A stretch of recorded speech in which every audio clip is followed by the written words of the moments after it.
प्रथम वर्ष के प्रिय छात्रों, हम आज कबीर के व्याख्या स्थल की श्रृंखला में आज हम कबीर के एक पद की व्याख्या करेंगे। कबीर का यह जो पद है, ये पद रहस्यवाद से संबंधित है। कबीर दास जी ने इस रहस्यवाद के इस पद में आत्मा और परमात्मा के मिलन के दृश्य को विवाह के रूप में उजागर किया है।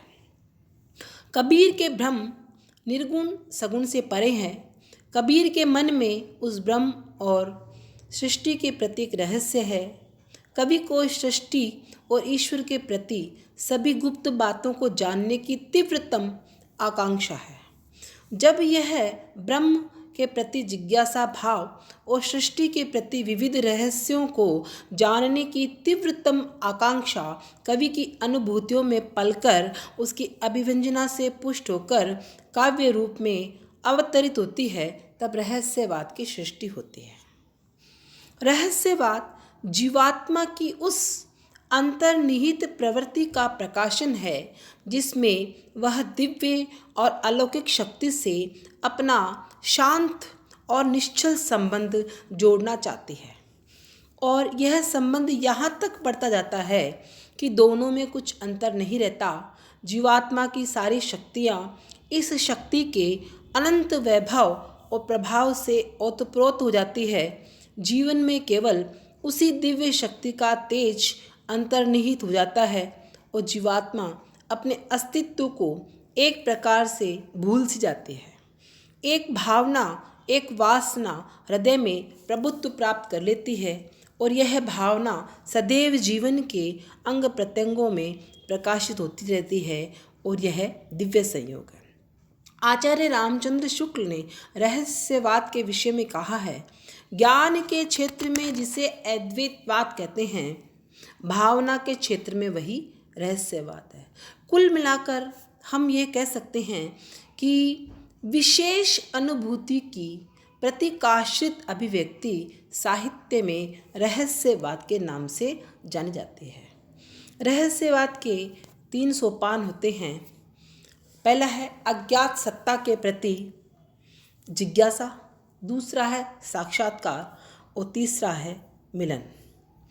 इस पद में आज हम कबीर की आत्मा का परमात्मा से मिलन को एक विवाह के रूप में उन्होंने जो स्वीकार किया है उसको हम पढ़ेंगे। दुल्हिन गावहु मंगलाचार, हमें घरी आए हों राजा राम भरता। तन रत करी में मन रत करही, पाँचों तत्त बराती। राम देव मोहि पाहुन आए, मैं जोबन में माती। दुल्हिनी कबीर की अपनी आत्मा को संबोधित करते हुए कह रहे हैं, हे दुल्हन, हे दुल्हिनी, गावहु मंगलाचार, तुम मंगल के गीत, मंगला आचार के गीत गाओ। हमारे यहाँ राजस्थान में परंपरा है कि जब विवाह होता है तो विवाह के कुछ दिन पहले से ही विवाह के मंगल गीत गाने आरंभ हो जाते हैं।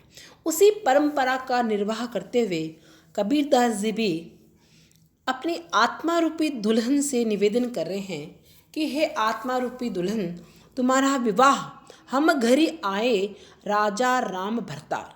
हमारे घर राजा राम मेरे भरतार बनकर, मेरे पति बनकर आए हैं, इसलिए हे दुल्हन, तुम उनके आने की खुशी में मंगल गीत गाओ।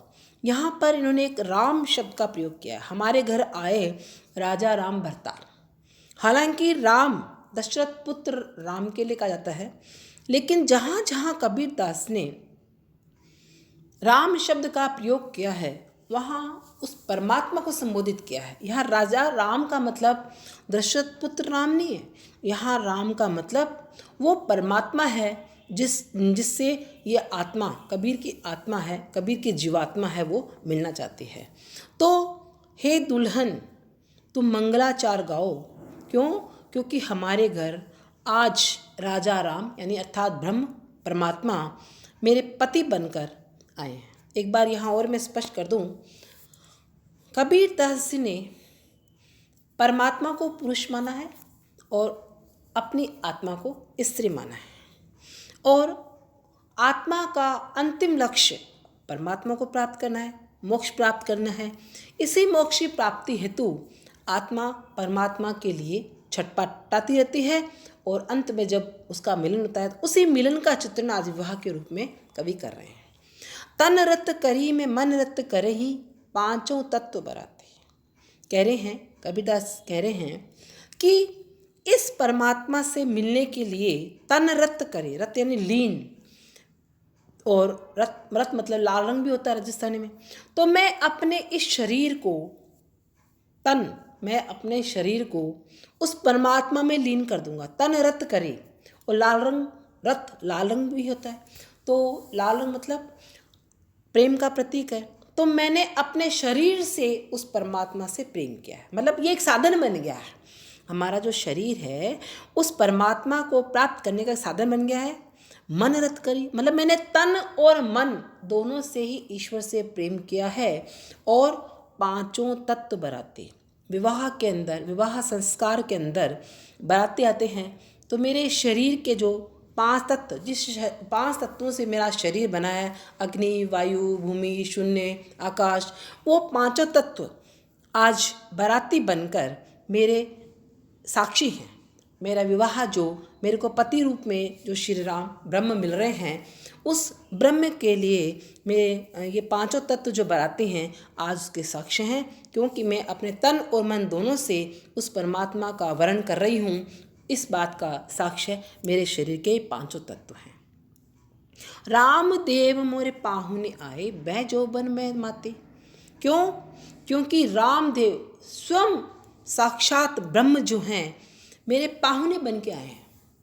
हमारे राजस्थान में पाहुने शब्द दामाद के लिए आया है, मेहमान के लिए भी आता है। तो रामदेव स्वयं पाहुने बनकर, मेहमान बनकर, दामाद बनकर मेरे घर आए हैं। मैं जोबन में माती, और वह हमेशा युवावस्था में होता है। तो मैं जोबन में माती, मैं इस यौवन में मदमाती, मदमस्त हूँ। मैं युवावस्था में हूँ, और युवा व्यक्ति किसी परमात्मा से जब प्रेम करता है तो वह प्रेम सफल होता है। तो मैं रामदेव मुझे ब्याह करने के लिए आए हैं, और मैं यौवन में मदमस्त होकर उनसे विवाह कर रही हूँ। शरीर सरोवर वेद करे हो, ब्रह्मा वेद उचार। अब हमारी भारतीय परंपरा के अनुसार जब विवाह होता है तो एक वेदी बनी जाती है। उस वेदी में अग्नि प्रज्वलित करके अग्नि की साक्षी में पंडितों के द्वारा वेदों का उच्चारण किया जाता है। तो यहाँ कबीर ने अपने शरीर रूपी सरोवर की वेदी बनाई है, और उस वेदी में ब्रह्मा के द्वारा वेदों का उच्चारण किया है। यानी यज्ञ भूमि बनाते हैं ना, उस यज्ञ भूमि को शरीर रूपी सरोवर से यज्ञ भूमि बनाकर और उसमें अग्नि प्रज्वलित करके ब्रह्मा के द्वारा वेदों का उच्चारण करवाया है। रामदेव संग भांवर लेहि, धनी धनी भाग हमारे। और ब्रह्मा की साक्ष्य में, ब्रह्मा रूपी पंडित के साक्ष्य में उस शरीर रूपी सरोवर की वेदी बनाकर उसमें अग्नि प्रज्वलित करके राम के साथ में मैं फेरे ले रही हूँ, भांवरे ले रही हूँ। हमारे भाग, मेरे भाग बहुत धन्य हैं, मुझे राम के साथ में, साक्षात परमात्मा के साथ में मुझे फेरे लेने का, साक्षात परमात्मा के साथ विवाह करने का, आत्मलीन होने का जो मुझे मौका मिल रहा है। इसलिए मेरे जैसे धन्य भाग और किसी के नहीं है। सूर 33 कोटिक आए, मुनिवर सहस 88, कहे कबीर हम ब्याह चले हैं, पुरुष एक अविनाशी। कह रहे हैं इस विवाह के साक्ष्य के रूप में सूर 33 कोटिक आए, 33 करोड़ देवी देवता, 33 करोड़ देवी देवता जो हैं मेरे इस विवाह को देखने के लिए आए हैं। और कौन आए हैं? मुनिवर सहस 88, 88 सहस्र मुनि भी मेरे इस विवाह को देखने आए हैं। यानी कहे कबीर हम ब्याह चले हैं, पुरुष एक अविनाशी। क्यों? क्योंकि हम एक अविनाशी पुरुष से विवाह करके, उनसे आत्म साक्षात्कार करके हम उसमें ब्याह करने चले हैं। तो ऐसे अनोखे विवाह को देखने के लिए 33 करोड़ देवी देवता और 88 सहस्त्र मुनि देखने आए हैं। कहने का मतलब यह है कि जब आत्मा परमात्मा में विलीन होती है तो ये कोई साधारण घटना नहीं है। आत्मा का परमात्मा से मिलन उस अवस्था में ही होता है जब आत्मा है इस संसार के समस्त जो राग द्वेष है उन राग द्वेषों से अलग हटकर अपनी साधना के माध्यम से इस संसार के माया मोह के आवरण को हटाते हुए ईश्वर की प्राप्ति में जब रात दिन लगा देती हैं, तब ईश्वर की कृपा होने से ही वह जो आत्मा है परमात्मा में विलीन हो सकती है। हर एक आत्मा हर एक परमात्मा में विलीन नहीं हो सकती हैं।